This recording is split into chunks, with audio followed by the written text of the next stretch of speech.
Hey, this is John Davis with Action Coach, business coach, and I'm here with Sammy Kesner of Jackson and June events. Sammy and I have known each other about a year now, and we thought it would be a good time to do a quick interview.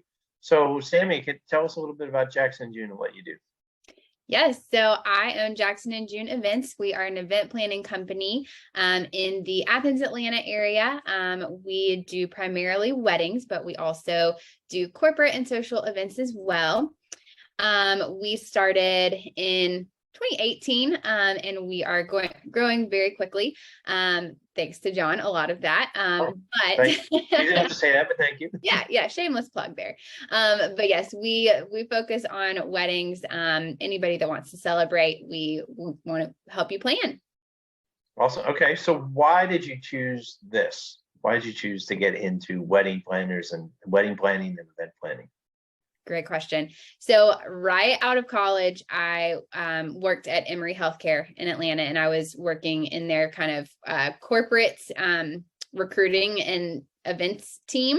We did a lot of recruiting events and things like that, and just fell in love with the logistical side of planning events and executing those events. Then I got married and planned my own wedding and fell even more in love with events. And I took a lot of those skills that I had learned at Emory, both administrative, professional, and events, and decided I wanted to use that to plan weddings because I had such a great experience planning my own wedding. I didn't have to worry about a thing. I had a great coordinator and loved my wedding day, but then heard a lot of people saying the opposite, that they tried to do it all themselves and they were stressed and they didn't enjoy it and they hated their wedding day. So wanted to use my skills to make sure everyone enjoys their wedding day.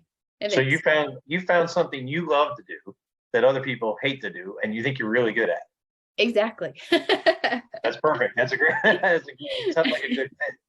So and we've been talking about this a little, and I think it's still evolving, but where do you think Jackson and June is different? Because there's a lot of professional planning, and then there's a lot of amateur planners.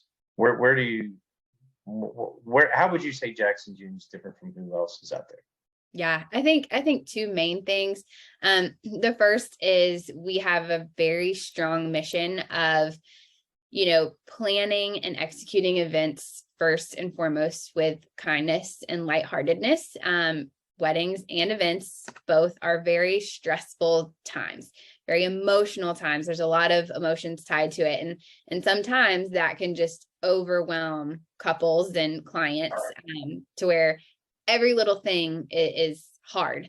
So we want to kind of combat that. And our whole team comes at everything with first and foremost kindness and lightheartedness. So, if a couple is going through something a little bit tricky in planning, we're there to help. We're there to make you laugh. We're there to make you smile and feel like it's all going to be okay, because ultimately it is. So that's the first. And that's very, I kind of, when we're recruiting, and It's a core value. It sounds like exactly. It's a core value for you. Yeah. For all of our team members. Secondly is technology. I love technology and really like to leverage that in planning. You will not find any pen and paper around these parts. It's all through we use a planning software, a CRM tool. We use a tool to create our timelines, to, document all of the conversations between vendors. So everything is documented. And, we go through those documents and all of those tools with a fine-tooth comb. So no detail can slip through the cracks. Right. Okay. That's good. Now, the first one I really like, the kind-hearted and lightness, like having fun, right? I mean, the Exactly. wedding is supposed to be fun. You don't want someone to be like, oh, I got to meet my wedding planner. Yeah. Right? She's going to make me do these things. Yeah, you're supposed to enjoy the whole process for sure. And the employees are going to have more fun, right? I mean, it's a better culture. I was thinking too, as you were sharing the technology piece, right? That you're pushing yourself to be efficient along the way. Mm-hmm. It's easy to print things out, right? And it's sometimes it's a little bit harder to make it electronic, but it's going to make you more efficient in the long run with people working virtually or meeting clients virtually or keeping them up to date. Right now they can see where they are. In theory, I don't even know exactly what your systems are, but in theory they can see the progress electronically, right? So transparency can come with that. So that's cool. Exactly.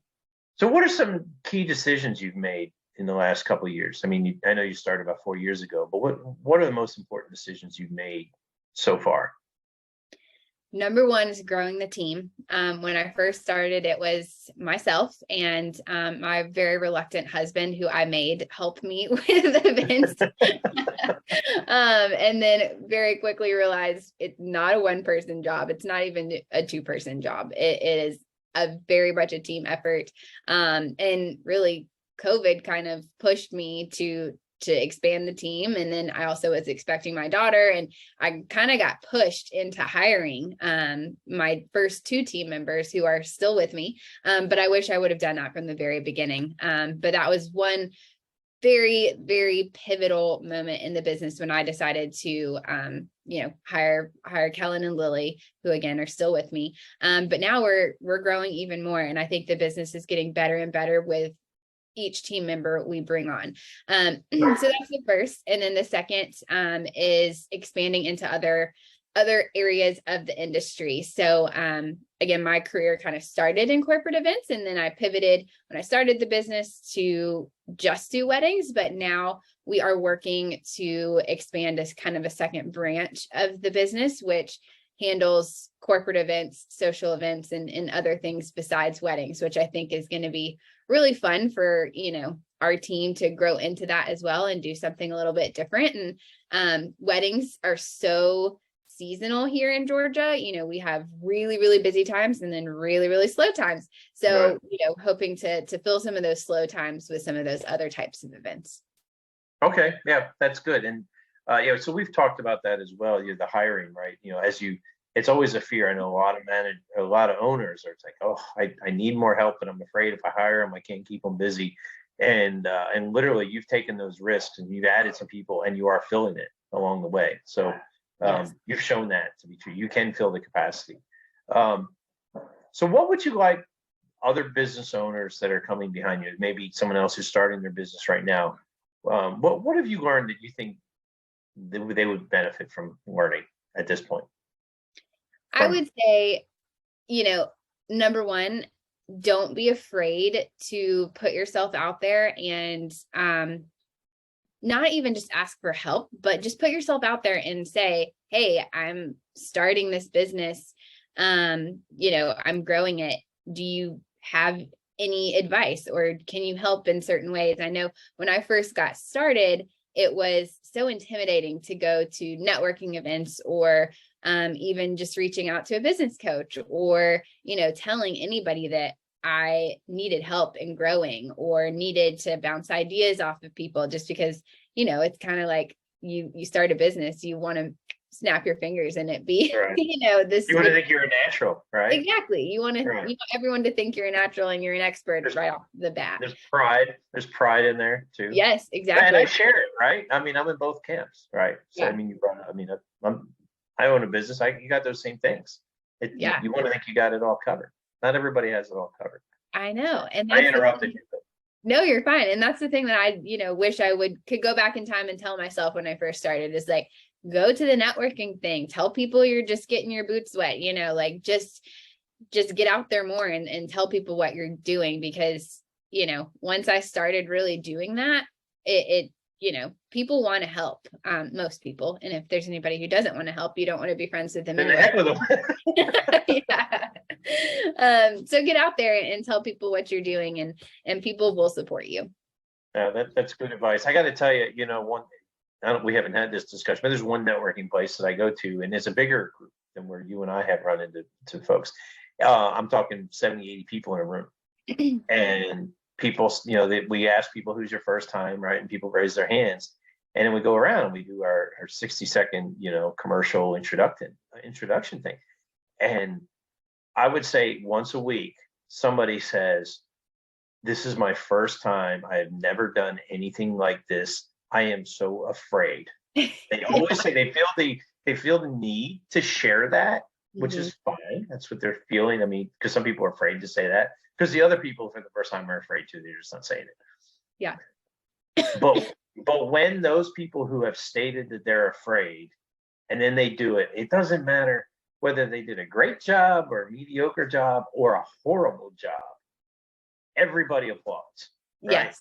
Everybody just wants them to do well and just fills them with the kindness that you're talking about before that they need to hear to go do it again. They got through the first one.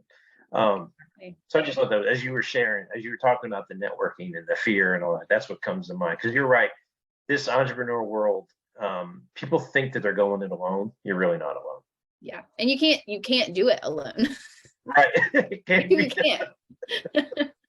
Exactly. Not well. So No. So that's good advice. Well, thank you, Sammy. It's been my pleasure working with you. I thank you for giving me some comments, but you didn't need to do that. But it really has been a pleasure. And I admire seeing what you're doing. Awesome. Thank you so much, John. Thank you. Bye.